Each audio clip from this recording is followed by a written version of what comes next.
유로파가 내가 생각한 그대로 이렇게 좀 진행이 안 돼가지고 약간 좀 자신감이 좀 떨어졌는데 사실 이게 되게 논리적으로 말한 건 넌데 그냥 느낌적인 부분에서 말을 한 거고 그렇지 약간 논리가 있던 건 너였어.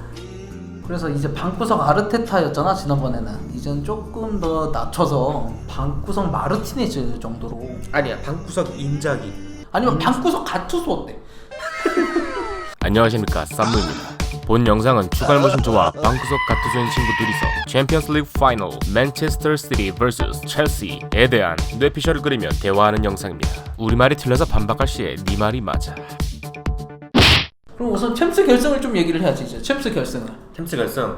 난 이게 어려운 경기인가? 라는 생각이 들어. 당연히 맨체스터 시티라고 생각이 드는 거지. 승리가 무조건 이긴다? 당연히 맨시티라고 생각하는데? 그러니까 이 경기가 어려워 보인다고 하면은 아무래도 챔피언스 리그 결승이니까 그것 때문에 이제 그런 심리적인 요인이 붙어서 이 경기가 어려워 보이는 거지.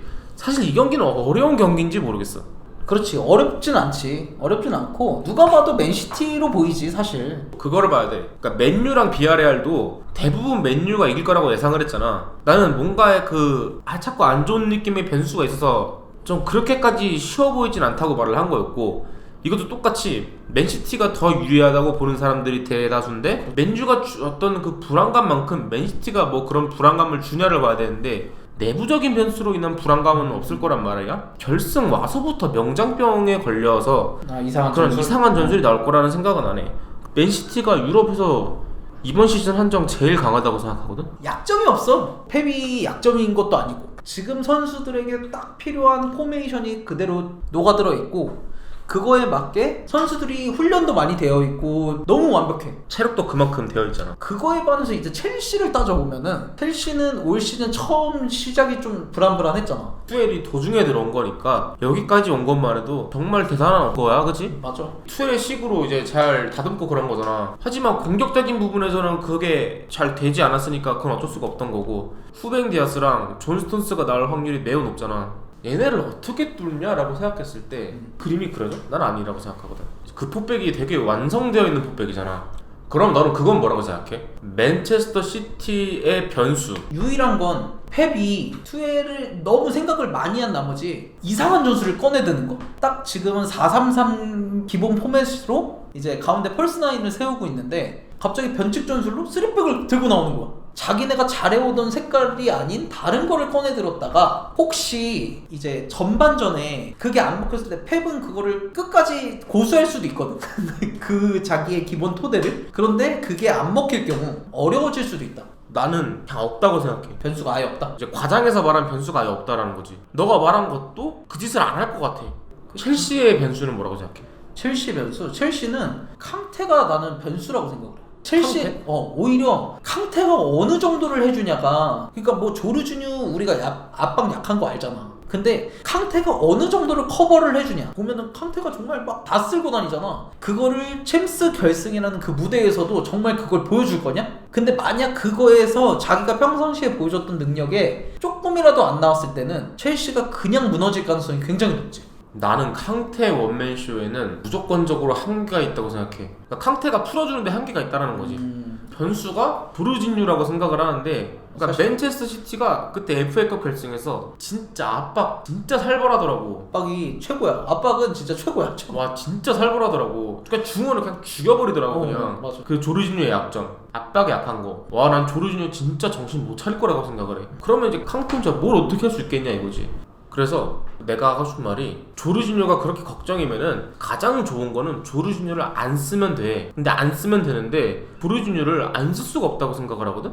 그러면 결국 이 변수를 안고 하겠다라는 의도가 들어가 있는 거잖아. 그렇지. 그래서 첼시 많이 힘들다고 생각해. 공격진이 막 결정력 별로고 이거는 변수가 아니라 상수고. 그렇지. 난 솔직히 첼시가 레알 2차전 때처럼 공격적으로 나오지 않을까라는 생각이 있어. 전공법 대 전공법으로 하면은 그냥 맨체스터 시티한테 시종일관 그냥 페이스 끌려다니면서, 그러니까 이미 초반에 경기는 이미 결정났어. 누군가의 골로 인해서 남은 시간 막 60분 70분 그냥 쭉 지켜보는 그런 느낌이 될 것 같아. 그냥 그대로만 하면은. 근데 나는 투엘이 두 가지 측면에서 그렇게 안 할 거라고 생각을 하는데, 첫 번째는 작년 챔스 결승을 떠올려 보면 작년 챔스 결승에서 미넨이랑 붙었잖아. 미넨이랑 PSG랑. 미넨이 최강의 공격력이었지. 그래서 투엘이 PSG를 데리고 PSG도 공격력이 좋은 팀이잖아. 그런데도 수비적으로 나왔어.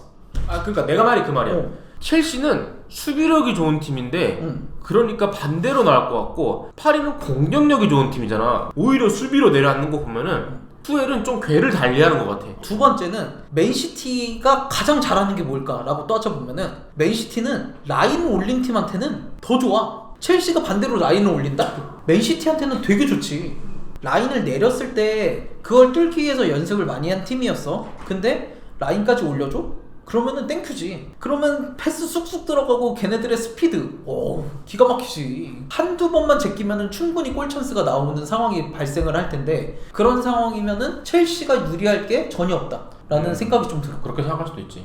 초반에는 더 지키고 유일하게 할 수 있는 방법은 기다리다 맨시티가 지쳐서 실수하길 바라야 되거든. 그러니까 나는 이게 굉장히 FA컵 결승이랑 엄청 오버랩이 돼. 그 그림이 거의 비슷하다고 생각을 하거든. 토트넘 완전 존버 있었어. 중원 압살 당하고 완전 그냥 그 첼시도 똑같이 했다가 그 사단이 날 것 같다라는 생각이 드는 거지. 차라리 오히려 얘네가 펄을 찔러서 라인업은 정식적으로 가되 약간 스타일의 궤는 조금 달리할 생각을 해보지 않을까라는 생각이 있어. 일단 너는 그러면 맨체스터 시티가 이긴다? 이기긴 이긴다. 근데 경기에서 유일한 키포인트는 깡테의 경기력이 어떠냐에 따라서 첼시가 2대0으로 처발리냐 아니면은 0대0으로 연장까지 가냐. 깡테의 경기력에 따라서 모든 게 결정될 거라고 생각해. 나는 맨시가 그냥 이긴다고 생각을 하고 연장전도 안 갈 거라고 생각을 하고 스코어는 모르겠지만 경기력 자체는 그냥 쭉 그대로일 것 같아. 시종일관 한두 번 첼시한테 기회가 나오는 거고 그 외에는 그냥 맨체스터 시티가 그냥 누를 것 같아. 근데 너가 아까 공격적으로 나온다면 사실은 첼시가 공격적으로 나오면은 공격 찬스가 그래도 몇 번 더 생길 수 있잖아. 그러니까 그게 문제인 거지. 어. 하는데도 아무튼 첼시 애들 공격력이 안 좋으니까는 그리고 맨시티 수비 너무 좋잖아. 하고 싶어도 안 되는 걸 어떻게 약간 이런 느낌? 근데 맨시티도 약점은 하나는 있어. 그러면 그걸 진작 말했어야지. 경기 결과 다 했는데. 그러네. 그러면 빼. 결국 친구는 캉테가 걱정되지만 맨시티가 이길 거라 생각했고 저는 아무 문제 없이 맨시티가 이길 거라고 생각했습니다. 유익하게 보셨다면 구독과 좋아요 부탁드리고 알림 설정을 하시면 바로 제 예측을 실시간으로 확인할 수 있습니다. 감사합니다.